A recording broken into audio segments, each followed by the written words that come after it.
Body cam footage shows the aftermath of an enraged and wealthy driver who rammed his Porsche into a traffic control construction worker. He comes to a stop, and then I'm like, all right, bet. So I stop like this to stand in front of him, and then he continues to accelerate into my legs to get me to move out the way, and he's like looking at me like yelling, and that's when I got mad. I was you're yelling at him to stop. Yeah, I'm like, you need to stop. Yeah, but he could like, I understand when somebody lets go of their brakes and then their car hits you a little bit. This dude pushed my legs in with his car. Like, you don't need any medical. No, trust me. I've been but the car definitely did hit you. But he hit me like he stepped on the gas to get the fuck out of his way, and that's what he was implying. Even after, I know this is stupid because we're between, this is a crash hit and run, and between this is like an aggravated battery with a deadly weapon. Yeah, so it goes from one criminal charge to another criminal charge. One's felony, so one's I not. had him. So I'm just trying to make sure I have all the elements. Yeah, so I have like the whole crew of people that seen it down there because they was all on the equipment, so they watched all of this go down, and they were like, "Yo, what the f is he doing?" So I said, "Stop." Yeah. He pushes his car right up on my legs and tries to move me out my way. And then that's when I'm like, yo, you're seriously gonna fucking hit me with your car right now? And then he's like, oh, like, I need to go and turn left here. Like, I need to turn left. And I'm like, bro, I don't care. You're not gonna hit me with your car. Trying to meet me out your way. And then he was like, oh, I didn't mean to. And I was like, no, bro, that's not. So you let him know that he hit you? Yeah, I let him know. I let him know that I didn't my legs. Yeah, and then he drove off. So. All right. So it sounds like this is more of an aggravated battery with a deadly weapon. Is that how you want to pursue with things? Do you want to pursue with charges for that? I mean, to be honest with you, yeah, I just don't have any, like, I'm not physically hurt. So, I mean, but if that still counts under it, if we have witnesses and you're saying that the vehicle did touch you. Yeah, 100%. Like, I'm not doubting you on that at all. That dude drove his whole hood into my leg and tried to push me, like, with his car for a second, and I was like, bro. All right, you can use the back of my car. I just need basic information here at the top. Just explain the whole situation. You here directing traffic, and then what happened after that. I mean, be as clear as, like, the stuff I told you to repeat, just kind of repeat that in there. After finding the location of the possible suspect at a nearby home, an officer checks with the residents there. Hello? You Donald? They're Donald that resides here, that drives that? Yes. Come here. Where is he? Is he friendly? Oh, yeah. Okay. Hello. Yeah, hold on. All right. Okay, here. Come here. Hello. How are you? Good. I just got some questions for you today. Before I ask the questions, I got to read you something from this card. Okay. I'm Deputy Lane with the Flagler County Sheriff's Office. I'm here investigating an aggravated battery. I have to read you the back of the card now. You have the right to remain silent. Anything you say may be used as evidence against you. Do you understand these rights? Sure. Okay. With these rights in mind, are you still willing to talk to me? Gee, I don't know. I don't even know what this is about. I said it's in reference to an investigation for an aggravated battery. Me? Yes. Again, I don't even know. I have no idea what you're talking about. Charlie 111 Flagler. I'm 1012 with my suspect. I mean, it's a yes or no. Are you still willing to talk to me? Yeah, I mean, I guess so. I don't know what we're talking about. Okay. Sure. All right. So earlier today, were you driving that Porsche? I was. Were you on Camino del Rey with all that construction going on? Yes, I was. Okay. Do you mind just telling me what happened with the person directing traffic, if you know what I'm talking about? I do. I think I do. Okay. They wouldn't allow us to turn left there. Mm-hmm. There was there was a lot of commotion. Traffic was going through real fast, and a lot of different things going on. Mm-hmm. So I said, "Can I go straight?" And he said yes. So I went straight and then come back down so I could turn into this, make a left turn in there, because they weren't allowing us. You understand what I'm talking about? Okay. Yeah. So I went that way, and sure enough, there was a lot of traffic there, so we waited. So we all waited a little while longer, and finally it went to slow in that lane.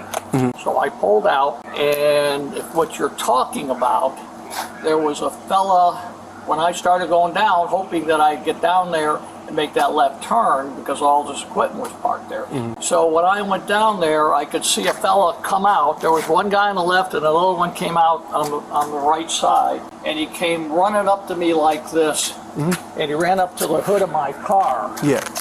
And he ran right up to the hood of my car. Yeah.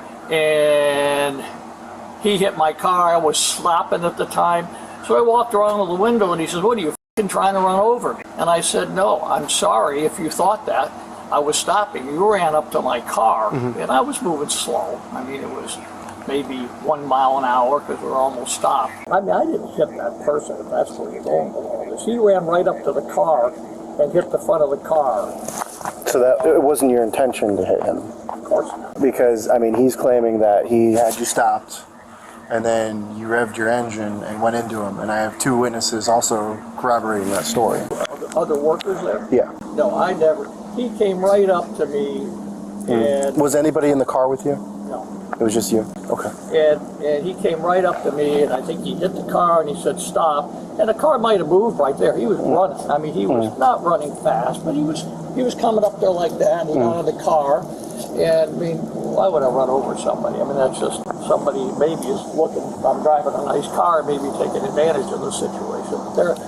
I can see if he just claimed that we had no other witnesses, but I mean the other witnesses' stories were almost exactly the same, and I spoke to them, you know, separately, making sure I'm doing my due diligence with the investigation here, and they both described the same exact incident, that you came out into oncoming traffic, not listening to them. It wasn't on listening. I know, it's not oncoming. traffic. No, I know it's not oncoming traffic. It was down to 1 lane, Yes. but it was still a lane that you weren't supposed to be in at that time. And they said you were impatient. You came out and then you stopped, and then he's waving you down, told you to stop, and then he's waiting for the other traffic, and then that's when you hit him with the car. There was no other traffic, and I didn't hit him with the car. He ran up to the car. I mean, with the confusion going on, the car could have lunged a little bit, but nothing like I gave it the gas and tried to run him over or anything like that. Okay. That's not like a manual transmission or anything like Pardon that? me? It's not a manual transmission? It's automatic? It's automatic. Okay, all right. They had all sorts of aggravated people trying to turn around on the road, trying to go that I understand. way. All right. It was a If you mess. wouldn't mind with me just standing at the end of the driveway, we're going to have the victim come and drive by and see if he can identify you. Okay. So if you wouldn't mind just standing over here in the grass, that'd be appreciated. Claiming he was hurt or something like that, or that. He's not claiming he was hurt, but he was claiming he was hit by a car. And in the state of Florida, that counts as aggravated battery with a deadly weapon. The way he and is so 2 false. other third-party witnesses are stating it happened is you were impatient, you came out, and you saw that he was there, and then you revved your engine and kept claiming you need to get around him, and then that's when you struck him with the vehicle, pushing him back. When he was there, he was in front of the car. He stopped, so I couldn't go anywhere, and that's fine. Yeah.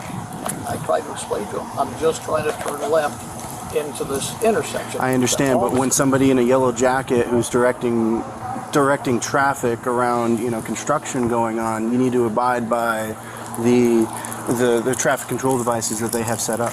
Well, it was confusing because it had turned 111 on 3. slow. It had turned too slow, and then the sign went to slow, and I couldn't tell how many cars. There were other cars that were workers in that lane. Okay, just stand right there for me, okay?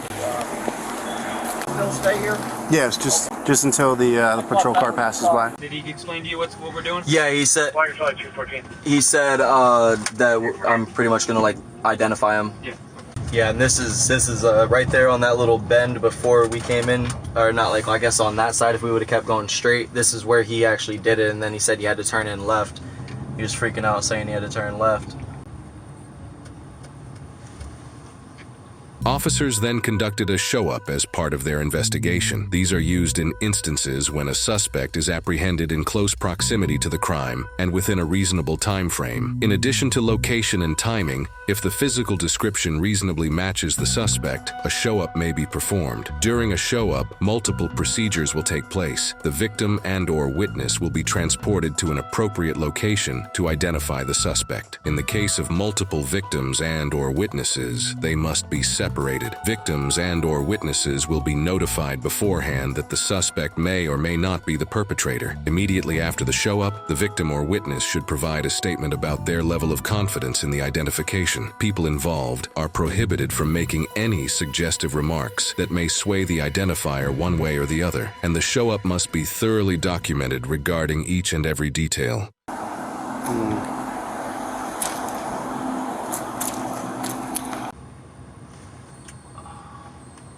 I mean, he's got his glasses off, but yeah, it's the same shirt and it's literally the same hair. Alright, so are you 100%? Yeah. It was like literally the exact same Porsche. The only thing that's different now is he doesn't have his sunglasses on. And I think he was wearing a black hat too, but I don't think he's got that on either. So the only difference, he just doesn't have his... He just doesn't have the glasses and the hat on, but the same gray hair, the same face, the same shirt. I mean, based on the witness statements, based on the victim identifying you as driving the Porsche that he photographed, you know, hitting him, I have probable cause to make an arrest for a aggravated battery. Craziest thing I've ever like he was hit with a car. Okay. I just got a few more questions for you. Do you know what year it is? Do I know what year it is? Yes. I know they're going to sound crazy. It's just something I have to put in my report. 1922. Okay, do you know who the President of the United States is? Biden. Do you have any weapons on you? Anything I should be aware of? No. Okay. No knives, guns, anything On me? like that? Yeah, on you. No. You don't have anything? Okay. You've been compliant with me. I don't have to put the handcuffs on behind you. I'll just put them on in the front so it's more comfortable while we drive down. Excuse me, ma'am? Oh, he's arresting me for some loony that is claiming I hit him with the car. And he ran up, put his hood on the car, put his hands on the car, and there were his other buddies were standing there and then he was swearing, cussing, and said, you gonna run me over or something like that. Okay. No. So if you wouldn't mind just putting your hands out like that. Wait, let me.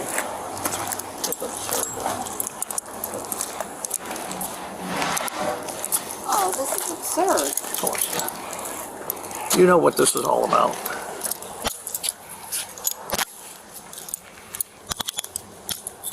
Okay. Okay. You're not having any medical complaints? Right now? No. Yeah. No. Okay. All right. Am I just walking me down to my car over here? So where are you going? I can explain everything to you. We'll just do it at my car once he's, secured in my back seat, and I'll let you know. Do you want me to come with you? Yeah, if you wouldn't mind.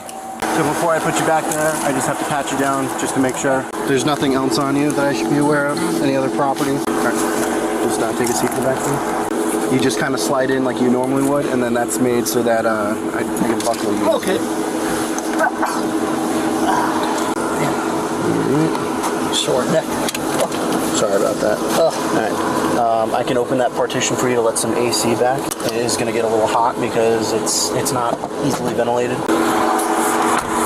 Earlier today, he was driving with Porsche. What happened was, according to the victim and two other witnesses, he cut out into the oncoming lane against their wishes. They're telling him, "Hey, stop, stay here, you can't go." He cuts out. Then he was told to stop by our victim. The victim, comes over, has him stop. He apparently stops in the roadway, and then he's standing in front of the vehicle, and then that's when he revs his engine and drives into him. That's hard for me to believe because he is a gentleman. I understand. We're going off of two witnesses, and the victim's statements. They're all exactly the same.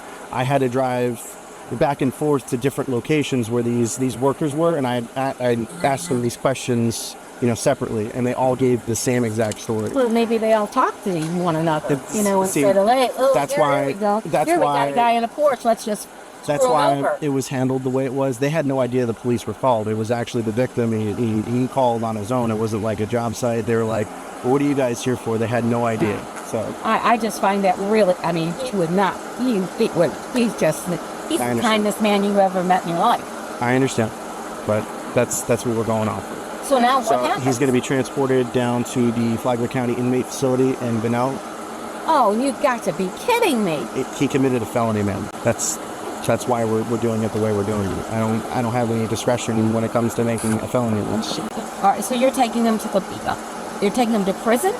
The jail, man. Can I go there now, or can he come out of here?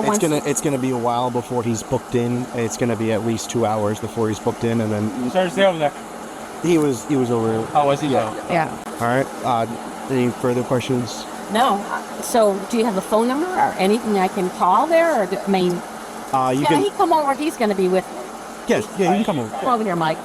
My partner wasn't here. He didn't know you were here as well, sir. Never going to take him to jail. So we have probable cause for you. He committed an aggravated battery with his vehicle when he struck one of the the workers over there who were directing traffic. We had two witnesses who were, completely separate.